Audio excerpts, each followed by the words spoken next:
Doctor Yunus সাহেব, অন্তর্বর্তীকালীন সরকার, আমাদেরকে এত বোকা ভাবেন না। একটাই অনুরোধ করব, এত বোকা ভাববেন না আমাদেরকে। আমরা এক শয়তানের বিরুদ্ধে আন্দোলন করলে 16 ছোট শয়তান বদলায় বড় শয়তান বসাবেন।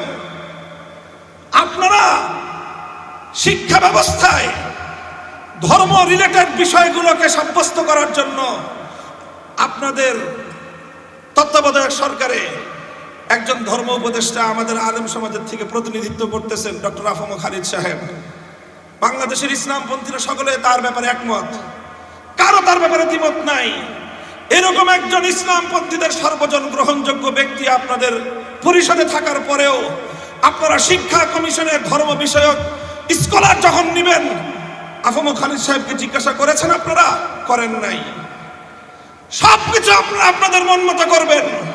ইসলাম বিষয়েও আপনারা